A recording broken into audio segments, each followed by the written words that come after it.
यही हमारे लिए सुविधा है, वो हमारे लिए सहायक बनेगा, हमारे कार्यों को आसान बनाएगा, हमारे अप्रोच को एक नई ऊंचाई प्रदान करने में योगदान देगा।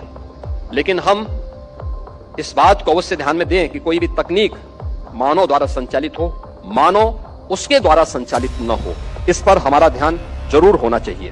हमें इस बात को जरूर ध्यान में रखना चाहिए कि उत्तर प्रदेश इस दिशा में वैश्विक शोध का, नवाचार का और एक निवेश का अग्रणी केंद्र स्थापित करने की दिशा में तेजी के साथ आगे बढ़ा है। आज यहां पे एआई, सेमीकंडक्टर, मिडटेक, डिजिटल इनोवेशन के माध्यम से उत्तर प्रदेश आज तकनीक का एक प्रमुख केंद्र बनकर के उभरा है। डिजिटल पब्लिक इंफ्रास्ट्रक्चर को हमें और भी सुदृढ़ करना ही होगा।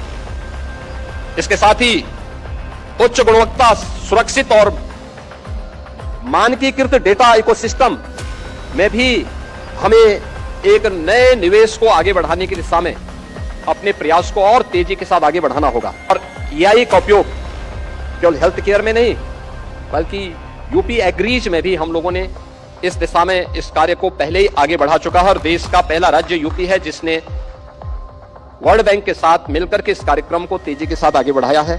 कृषि है, स्वास्थ्य है, टेक्नोलॉजी है, एजुकेशन है, इन सब को हम लोगों ने आगे बढ़ाने की दिशा में तेजी के साथ कदम बढ़ाए हैं। और मेरा मानना है कि इसके बेहतर परिणाम भी हम सबको आने वाले समय में देखने को मिलेंगे।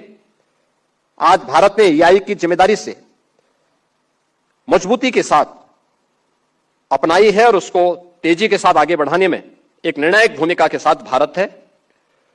सही दिशा, भरोसे और समावेशन के साथ एआई स्वास्थ्य सेवाओं को सुलभ, सटीक और न्याय संगत बढ़ा सकता है।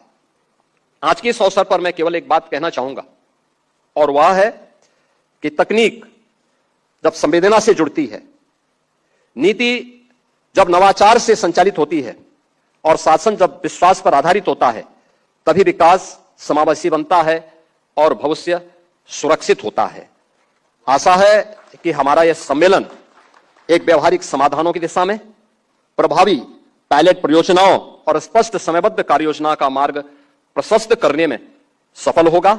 मैं इस एआई समिट के लिए आदरणीय प्रधानमंत्री जी के प्रति आभार व्यक्त करता हूं।